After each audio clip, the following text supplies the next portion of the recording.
A paz do Senhor, meus irmãos, com muita alegria, estamos aí dando início a mais um trimestre da nossa Escola Bíblica Dominical. O último trimestre deste ano, do novo currículo aí da CPAD, né? Em que estudaremos aí o livro do profeta Ezequiel, que servirá aí como uma aplicação, né, para a nossa conduta e o nosso comportamento. O tema da lição desse trimestre, meus queridos irmãos, é a justiça divina. A preparação do povo de Deus para os últimos dias no livro de Ezequiel. A mensagem do profeta Ezequiel serviu ali para que os remanescentes fiéis, né, se preparassem não só para o período do cativeiro, né, pois estava dando início ali o período do cativeiro na Babilônia, mas também para o período vindouro, né, que haveria de vir, que culminaria aí com a vinda do Messias. Também devemos nos preparar, né, meus amados irmãos? Nós aprendendo aí com estas mensagens aí, que por serem provenientes de Deus, são atemporais e permanentes, para também aí nos prepararmos e estarmos prontos para a próxima vinda do nosso Messias. O comentarista da lição deste trimestre, queridos, é o pastor Ezequias Soares, que foi aí presidente da comissão que elaborou a declaração de fé das Assembleias de Deus. E também aí é o atual pastor presidente das Assembleias de Deus em Jundiaí, no estado de São Paulo, e também presidente da Comissão de Apologética da Convenção Geral das Assembleias de Deus no Brasil, que há anos aí também faz comentários aí para as lições bíblicas da CPAD. Então, meu querido irmão, que ao término deste trimestre, né, e também ao término deste ano, né, de 2022, nós estejamos aí certos de que falta muito pouco tempo para o arrebatamento da Igreja do Senhor, e que devemos então seguir os conselhos divinos trazidos aí pelo profeta Ezequiel, para que não sejam aí tragados pela apostasia, que não sejamos destruídos pelo pecado, e sim fiquemos aí confiantes em Deus. Estejamos então bem preparados para que desfrutemos aí na condição de reis e sacerdotes do reino de Deus, das promessas feitas pelo profeta Ezequiel a Israel, reinando aí com Cristo durante aí o milênio que há de vir, né? A lição de número 1, que dá início aí a esse trimestre maravilhoso, que vamos estudar a respeito do profeta Ezequiel. O título da lição que nós vamos estudar, queridos, é Ezequiel, o atalaia de Deus, né? Então, nesta primeira lição, ela vai aí nos convidar para refletir, né, a respeito da nossa responsabilidade diante de Deus e dos homens, né? Como o profeta Ezequiel foi chamado ali para ser o atalaia em Israel, em Cristo, nós fomos chamados para ser aí um atalaia nesses últimos dias, anunciando a mensagem de arrependimento e salvação. Essa primeira lição, como é uma lição introdutória, né, nós vamos fazer uma abordagem a respeito do livro do profeta Ezequiel, também a respeito, né, do profeta Ezequiel, quem foi o profeta, da onde ele veio, um pouco sobre a sua mensagem, sobre o seu ministério, né, e sobre a sua responsabilidade, né, que ele tinha ali sobre o povo de Israel, né, que foi colocado ali por Deus como o atalaia de Deus, né, o profeta mensageiro daquela época, né? O texto áureo da nossa lição se encontra na primeira carta de Paulo aos Coríntios, capítulo 9, versículo 16, que diz assim: porque se anuncio o evangelho, não tenho de que me gloriar, pois me é imposta essa obrigação, e ai de mim se não anunciar o evangelho. A verdade prática destaca que, além de guardar e cuidar, a missão do atalaia é anunciar tanto o julgamento divino como as boas novas.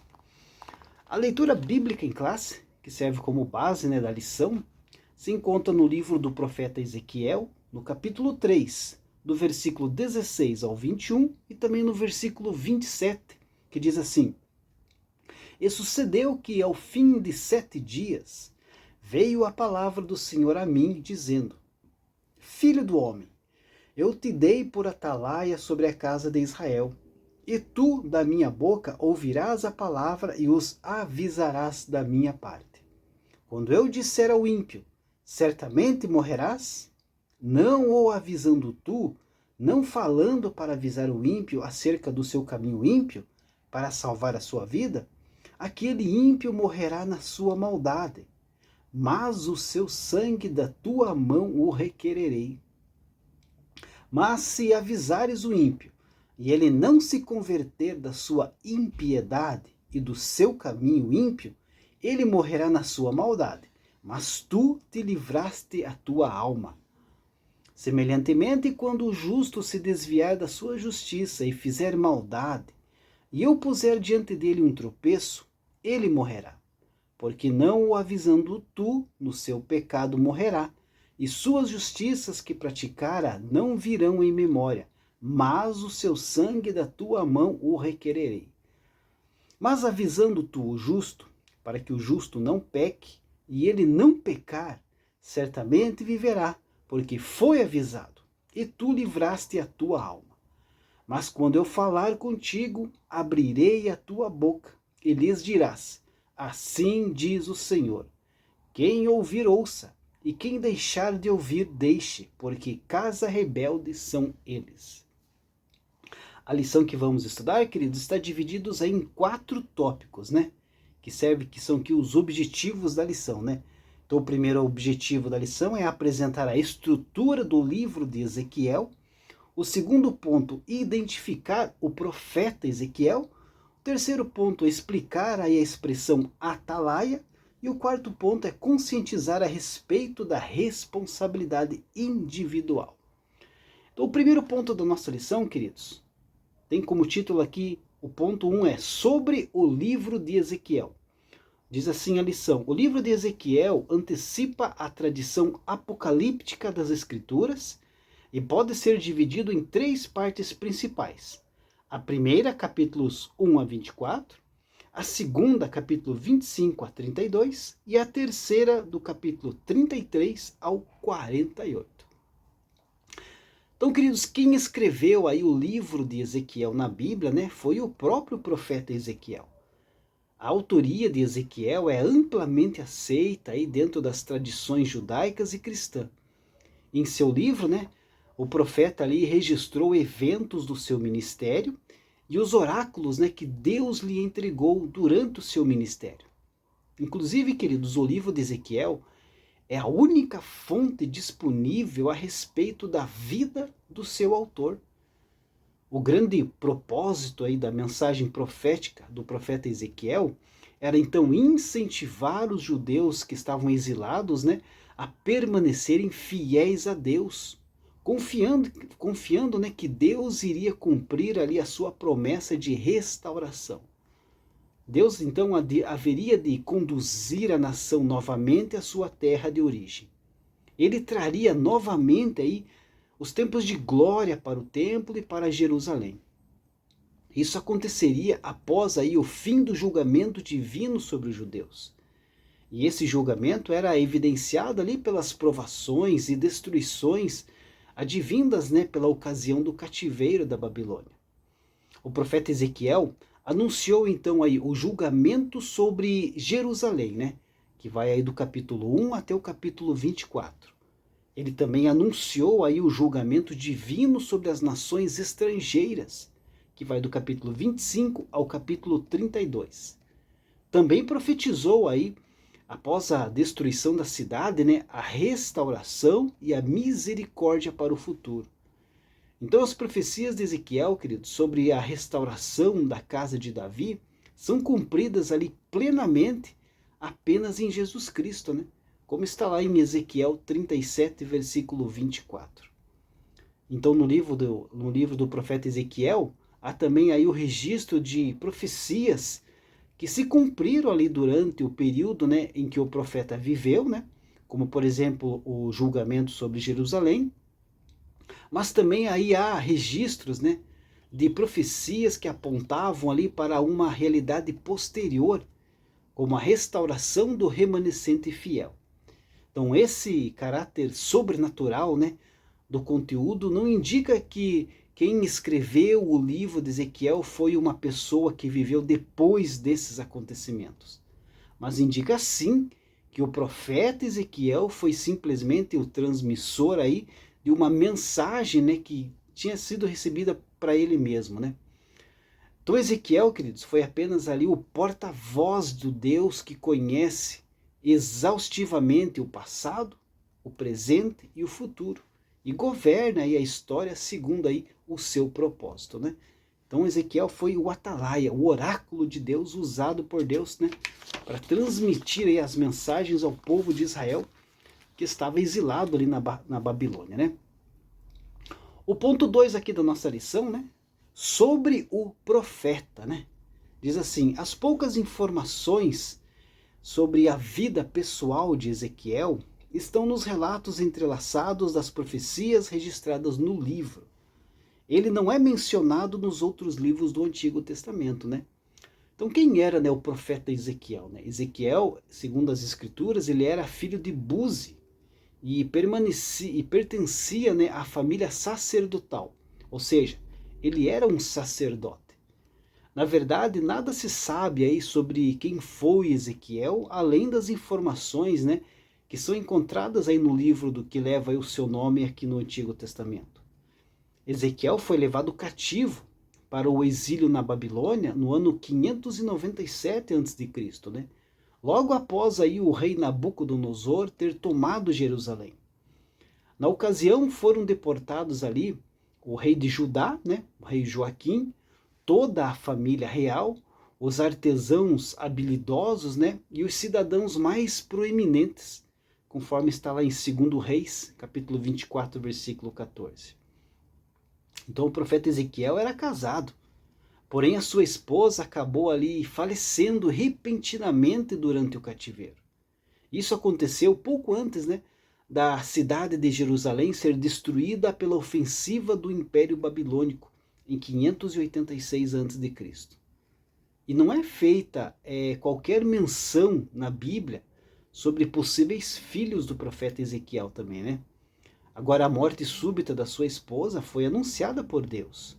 E o profeta foi proibido ali expressamente pelo Senhor de se lamentar pelo triste acontecimento. Ele não pôde realizar qualquer rito relacionado ao luto. E essa proibição, né, serviu ali como um sinal do que os habitantes da cidade de Jerusalém ali fariam em breve. Após ele ter sido levado cativo, né, o profeta Ezequiel então se estabeleceu junto ao rio Quebar, na vila de Tel Abib, né, perto de Nippur, na Babilônia. Após 5 anos, né, vivendo ali no exílio, ele então recebeu a sua chamada profética. O profeta vivia em sua própria casa, onde os anciãos vinham consultá-lo. E é bem possível, queridos, que o profeta Ezequiel começou o seu ministério profético com a idade aí de 30 anos. Caso isso esteja correto, né? Então ele tinha entre 25 e 26 anos quando ele foi então deportado para a Babilônia. E em seu livro, o profeta se mostra aí bastante familiarizado, né, com os preceitos da religião judaica e também com o Templo de Salomão. Mas não há aí qualquer evidência de que ele tenha aí desempenhado alguma função sacerdotal em Jerusalém antes de ser levado aí para a Babilônia, né?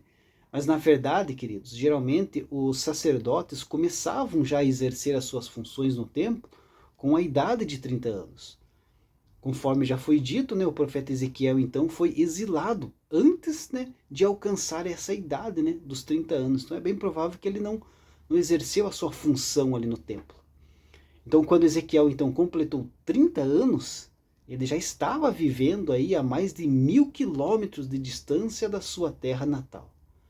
Mas no ano em que ele deveria então começar os seus serviços como sacerdote, então Deus o chamou soberanamente para se tornar aí um dos grandes profetas do Antigo Testamento.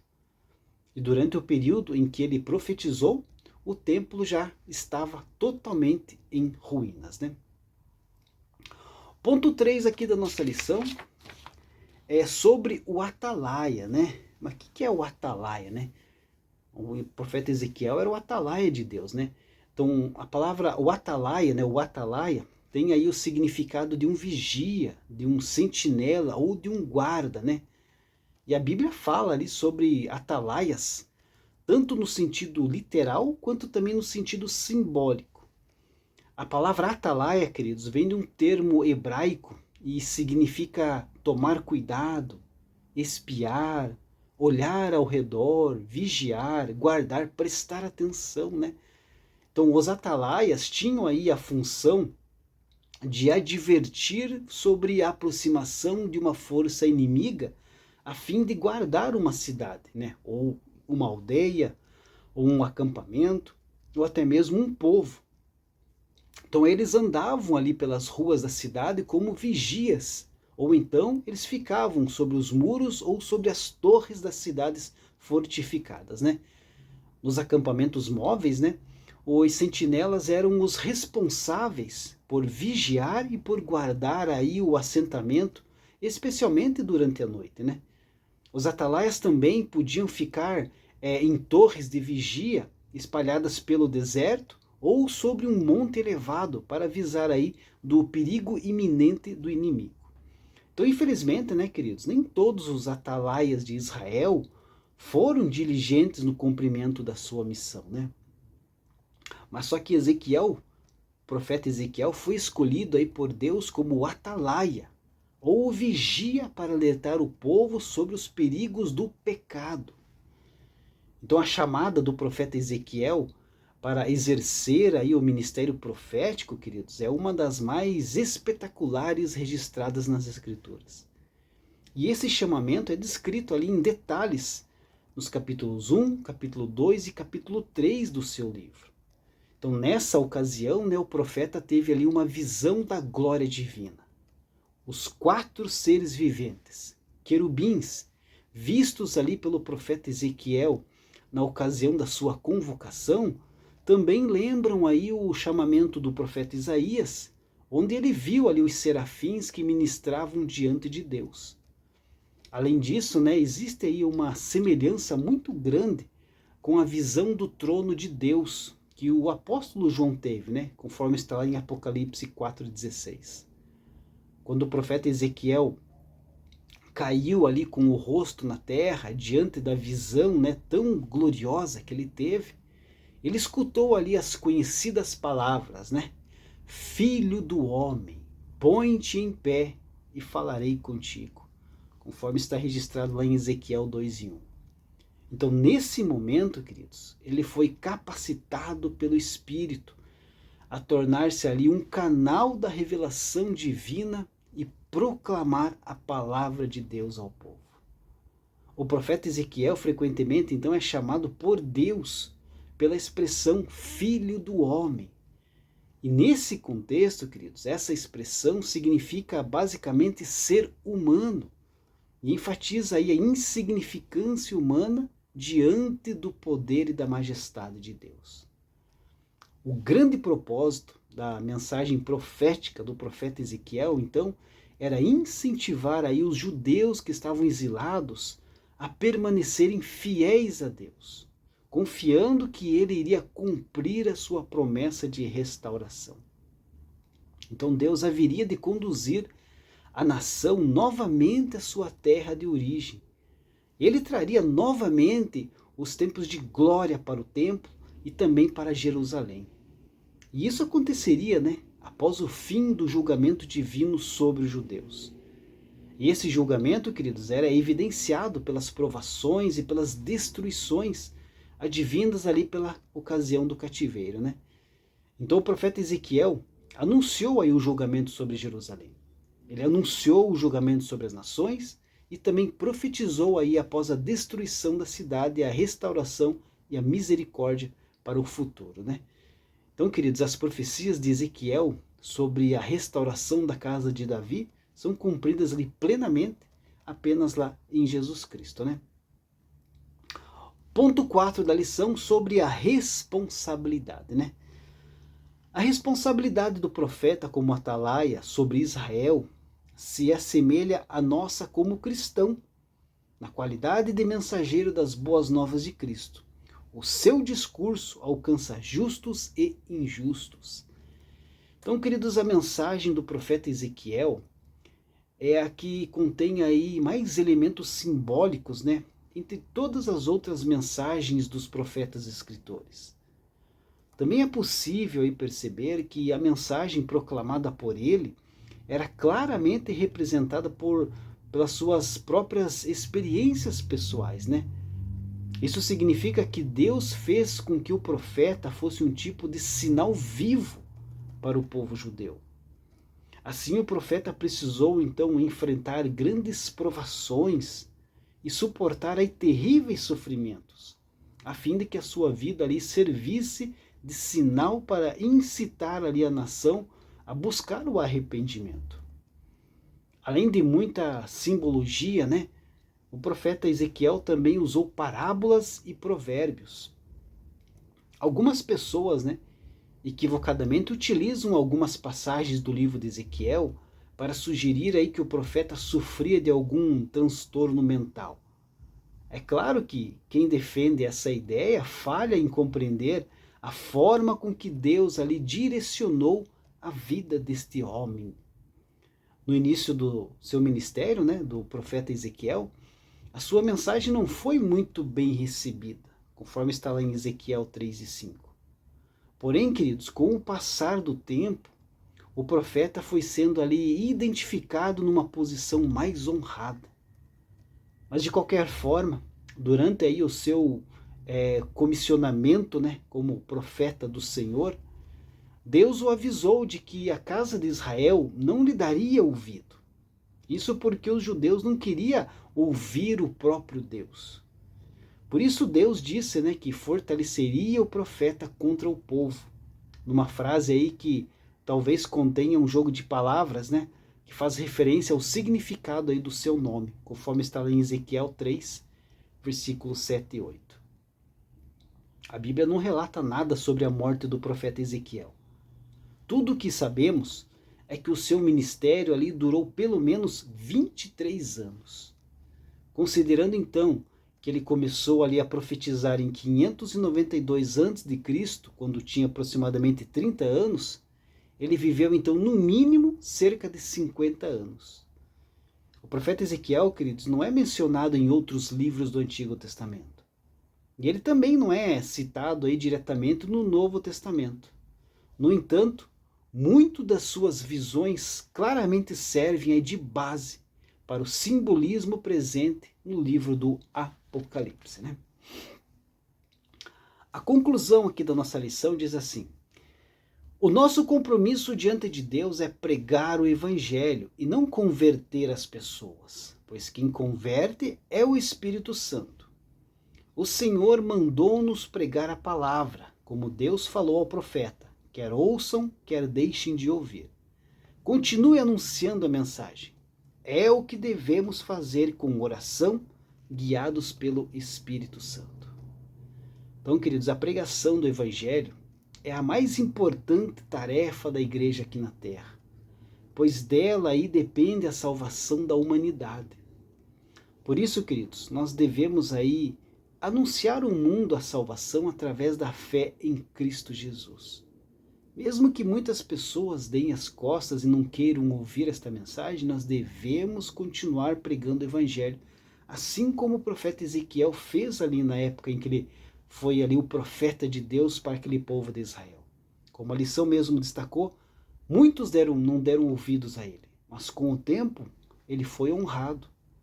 Então, queridos, o Senhor Jesus espera que cada um de nós estejamos aí empenhados nessa sublime tarefa, com o objetivo aí de ganhar almas para o Senhor. Então espero e desejo que você acompanhe esse trimestre inteiro, esse quarto trimestre de 2021, onde vamos aprender muito com este profeta, com esse profeta escolhido por Deus, o profeta Ezequiel. Deus abençoe a sua vida e até a próxima lição, se Deus assim permitir.